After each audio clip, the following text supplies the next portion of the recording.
یہ ساری بیس بنتے ہیں سمجھنے کے. ایسا ہی ہے بالکل.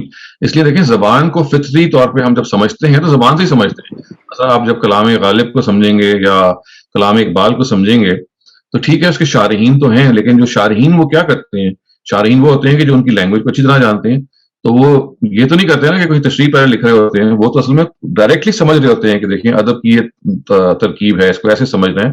تو قرآن چونکہ ایک ادبی زبان میں نازل ہوا ہے، اس وجہ سے استاد میر الدین فرائی نے اس چیز کو بہت نمایاں کیا کہ نہ صرف یہ کہ آپ کو عربی زبان کے بارے میں اللہ تعالیٰ کا دعویٰ یہ ہے کہ قرآن عربی زبان میں ہے، بلکہ یہ لٹری عربک میں ہے، یہ ادبی عربی میں ہے، اور یہ ایک لٹری ماسٹر پیس ہے. اس وجہ سے محض جو عربی جاننے والے ہیں وہ اس کو اپریشیٹ نہیں کریں گے، بلکہ جو اعلیٰ عربی جاننے والے ہیں، جو ادبی عربی جاننے والے ہیں، جو لٹری اپریسیشن رکھنے والے ہیں، وہ اس کو سمجھیں گے.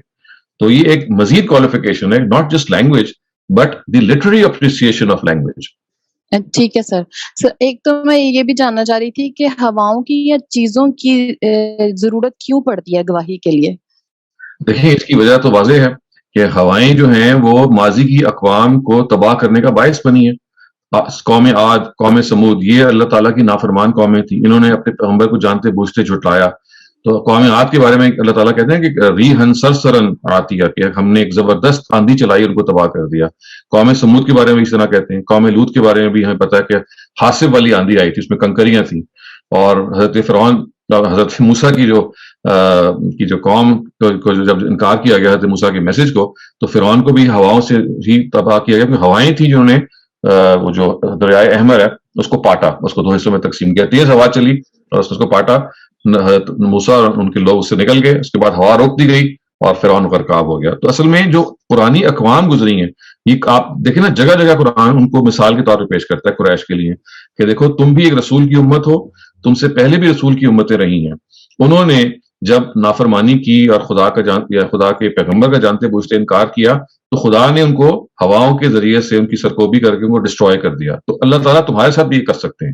تو گویا کہ یہ گواہی اس لیے پیش کی گئی ہے کہ وہ مثال بند ہسٹری میں پہلے سے موجود ہے کہ ہواؤں ہی نے وہ تباہی پیدا کی ہے. اس چیز کو ہمارے جو کنونشنل اسکالرز نہیں سمجھ سکے، انہوں نے ہواؤں سے جو ڈسٹرکشن آئی ہے اس کو ایک نیچرل فنامنا لے لیا.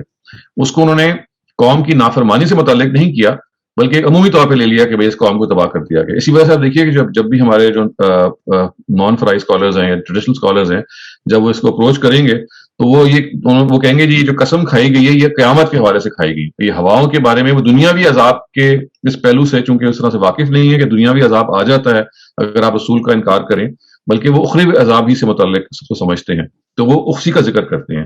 یہ دنیاوی عذاب کا پہلو ہے جس کو فرائی صاحب نے بیان کیا کہ دیکھیے اللہ تعالیٰ کی نافرمان قوموں کو دنیا میں جو تباہ کیا جاتا ہے وہ اس لیے تباہ کیا جاتا ہے کہ وہ جانتے بوجھتے حق کا انکار کرتے ہیں.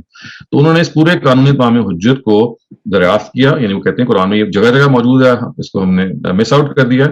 اور جب آپ اس کو پڑھیں گے تو اس سے اندازہ ہوگا کہ اس میں جو تباہی آئی ہے پچھلے اقوام کے اندر وہ اس میں زیادہ کردار ہواؤں کا ہے.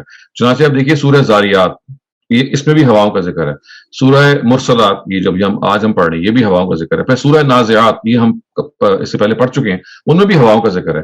اور اس کو اگر آپ چھوڑ دیں تو اس کے علاوہ آپ اگر قرآن کی عام صورتیں پڑھیں گے، آپ سورہ قمر کو پڑھ لیجئے، تو وہاں پہ قسم کے اسلوب میں نہیں بلکہ عام اسلوب میں ذکر ہوا ہے کہ دیکھو عاد کی طرف ہم نے حضرت صالح کو بھیجا، انہوں نے جب اس کو ان کی نافرمانی کی تو ہم نے ایک باد تند بھیج کے، ایک سٹارم بھیج کے ان کو تباہ کر دیا. تو آپ کو قسم سمجھنے کا ایک طریقہ یہ بھی ہوتا ہے کہ اس چیز کو کہ جو قسم میں بیان کی گئی ہے سادہ اسلوب میں قرآن نے اور جگہ بھی بیان کر دیا، یعنی سادہ اسلوب میں یہ بیان کر دیا ہے بغیر قسم کا حوالہ دیے ہوئے کہ دیکھو فلاں ہواؤں نے جب چلی تو انہوں نے اس نافرمان قوم کو جس نے رسول کا انکار کیا اس کو تباہ کر دیا. تو اس وجہ سے قرآن کا جو سیاق و سباق ہے، قرآن کا پورا سٹرکچر ہے، وہ بول بول کے بتا رہا ہے کہ ان ہواؤں کا ایک خاص تعلق رہا ہے، اور اسی لیے ان کو دلیل پیش کیا جا رہا ہے کہ قریش جو سامنے کھڑے ہیں کہ آپ لوگ یہ مت سمجھیں کہ آپ بچ جائیں گے. بالکل سر میں یہ میری جو بیچ میں چیز تھی وہ یہ میں پوچھنا چاہ رہی تھی کہ دیکھا ہی نہیں انہوں نے، جیسے ہم نے نہیں دیکھا ہوا کہ ہواؤں نے یہ سب کچھ کیا ہوا ہے. میں یہ کہہ رہی ہوں کہ اس میں یہ بھی ہے کہ قرآن مجید براہ راست غور و فکر کا ذریعہ نہیں بنا، یعنی ہمارے ہاں قرآن حفظ و تلاوت کی چیز بن کے رہ گیا. ورنہ تو یہ چیزیں جب کوئی ٹیچر آپ کے سامنے نمایاں کرتا ہے تو آپ کہتے ہیں یہ تو اتنی پرومیننٹ ہے، اتنی واضح ہیں.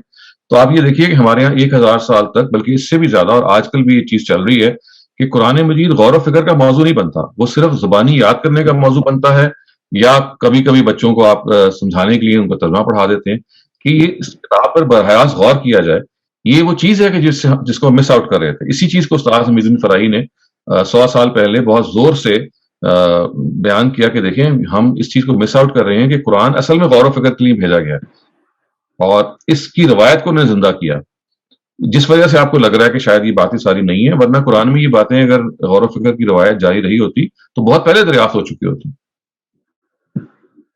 صحیح، بہت شکریہ سر. سر میرے لیے غور و فکر کا کیا ذریعہ بنے گا قرآن مجید میں؟ آپ کے لیے غور و فکر کے 2 ذریعے ہیں. اگر آپ ایک عام آدمی کی جگہ پہ کھڑی ہوئی ہیں جو قرآن مجید کا سادہ ترجمہ پڑھتا ہے اور ابھی عربی زبان کی گہرائیوں سے واقف نہیں ہے، تو قرآن مجید جگہ جگہ آپ کو کہتا ہے کہ دیکھو ان آسمانوں پہ آپ غور کیجئے، اللہ تعالیٰ کہتے ہیں زمین کی تخلیق پہ غور کیجئے. یہ سب یہ چیزیں جن کو میں نے تخلیق کیا یہ بتا رہی ہیں کہ ہم نے اس کو بے مقصد نہیں بنایا، اس کا ایک مقصد ہوگا اور ایک دن ہم آپ سب کو جمع کریں گے. تو اللہ تعالیٰ جہاں جہاں ان آیتیں لے کے آتے ہیں نا، اس کے آخر میں وہ کہہ دیتے ہیں کہ آپ اس پہ غور کریں. ان فی ذالک لعبرۃ لأولی الابصار، کہ اس میں ان لوگوں کے لیے نشانی ہے کہ جو اہل عقل ہیں، جو آنکھوں والے ہیں. تو ایک تو سادہ غور و فکر یہ ہوتا ہے کہ قرآن جس غور و فکر کا آپ کو دعوت دے رہا ہے بس آپ وہ غور کرنا شروع کر دیں. ایک غور و فکر وہ ہوتا ہے پھر کہ جو آپ کو بہت گہری زبان اور اچھی عربی زبان سے واقف ہو جاتے ہیں، تو پھر مثلا جیسے یہ مسئلہ پیدا ہو گیا کہ یہ کیسے پتہ لگا کہ پہلی 3 صفتیں جو ہیں وہ، یعنی جیسے فرائی اسکالرز کہیں گے نہیں یہ تو زبان کی روح سے 5 صفتیں جو ہیں یہ ہواؤں سے متعلق ہیں، اور جو ٹریڈیشنل اسکالرز ہیں وہ کہیں گے نہیں جی 3 ہواؤں سے متعلق ہیں اور 2 فرشتوں سے متعلق ہیں. اب یہ باریکی ہے. اس باریکی میں لنگوسٹکس میں ہم جائیں گے تو بتائیں گے کہ دیکھیے کہ ملکیات کا جو ورڈ ہے، فارقات کا جو ورڈ ہے، یہ فرشتوں کے لیے موضوع نہیں ہے. تو اب یہ فنیس کے لیے سمجھ لیجئے یا ایک چیز کو ایڈوانس طریقے سے سمجھنے کے لیے ضروری ہے. تو اب یہاں ایک سادہ آدمی کو تو آپ یہ نہیں کہہ سکیں گے جی کہ آپ کو سمجھائیں کہ فرشتوں اور ہواؤں میں کیسے تفریق پیدا کی گئی ہے، لیکن اگر آپ کو اعلیٰ عربی آتی ہوگی تو آپ کو بتایا جا سکتا ہے کہ دیکھیے یہاں پہ فرشتوں کے لیے ورڈ فارقات کا آنا موضوع نہیں ہے. تو یہ وہ ایڈوانسڈ لیول آف ڈیلیبریشن ہے. تو ایک کامن لیول آف ڈیلیبریشن ہے جو سادہ مفہوم سے آپ کر سکتے ہیں، اور ایک ایڈوانس لیول وہ ہے کہ جو لینگویج کی کنسٹرکشن کے نتیجے میں اس کی جو باریکیاں ہیں اس کے ذریعے سے آپ کرتے ہیں. ٹھیک ہے سر. جو سادہ لینگویج سے سیکھ رہے ہیں، جیسے میں اگر غور و فکر نارملی بس عام کر رہی ہوں، تو اس بنیاد پہ میری کیا ذمہ داری ہے کہ میں اپنے جو دائرہ اختیار میں ہے اس پہ کیا کر سکتی ہوں؟ آپ کی ذمہ داری ہے کہ اس غور و فکر کا ایک نتیجہ نکلے گا نا.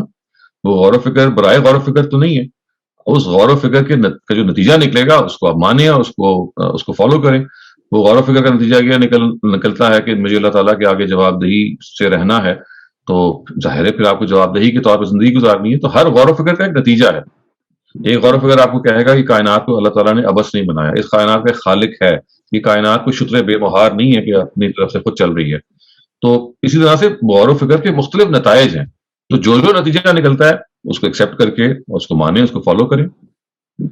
مثال کے طور پر اگر مجھے لگتا ہے، بس یہ لاسٹ میں جاننا چاہتی ہوں، مثال کے طور پہ اگر مجھے لگتا ہے کہ اس غور و فکر کی بنیاد پہ جو میرے ساتھ ہیں یا دوست ہیں، احباب ہیں، جو جن تک میں بات پہنچا سکتی ہوں، تو جتنا میں نے غور کیا ہے مجھے یہ لگتا ہے کہ مجھے وہ پہنچانا چاہیے، تو کیا یہ میرے رائٹس بنیں گے؟ نہیں، وہی آپ کے تب بنیں گے کہ آپ جن کو پہنچانا چاہ رہی ہیں وہ آپ کی بات کو سمجھنے کے لیے آمادہ ہیں، اور آپ کا بھی یہ خیال ہے کہ موقع ہے کہ آپ ان کو سمجھا دیں. یہ تو حکمت کی بات ہے نا. حکمت یہ ہوتی ہے کہ آپ دیکھیں، پک اینڈ چوز کریں کہ آپ کا آڈینس ہے وہ استدلال کی بنیاد پہ کسی بات کو سمجھنے پہ آمادہ ہے، یا بس اس کو ایک چیز جو جذبات میں بتا دی گئی ہے اپنے ماضی میں اسی میں پھنسا ہوا ہے. اس کا تعلق آپ کی ذمہ داری سے زیادہ اس چیز پر ہے کہ جو آپ کے مخاطبین ہیں، اگر آپ جیسے قرآن کہتے ہیں نا ذکر ان نفعات الذکر، آپ یاد دہانی ان کو کرائیں جن کا یاد دہانی کرانا فائدہ مند ہو. ہر ایک کو بٹھا کے آپ سبق نہیں سنا سکتے. جن کے بارے میں آپ کو اطمینان ہے کہ بھئی ان سے ڈسکشن کی جا سکتی ہے، ان سے استدلال کی بنیاد پہ بات کو بڑھایا جا سکتا ہے، ان سے ضرور بات کیجیے. اگلا سوال ہے اکرم بھٹی صاحب کا. اکرم صاحب پلیز اپنا سوال کیجیے. السلام علیکم سر. جی وعلیکم السلام. سر کیسے ہیں؟ خیریت سے ہیں؟ الحمدللہ. جی جو ابھی آپ ذکر کر رہے ہیں اور بہت دفعہ قرآن پاک میں آیا ہے کہ ہم بستیوں کو اللہ تعالیٰ اس وقت فنا کرتا ہے یا عذاب لاتا ہے جب وہ انہیں موجود نبی کی یا رسول کی وہ تکذیب کرتی رسول کی بات. جی. تو لیکن ایک وہ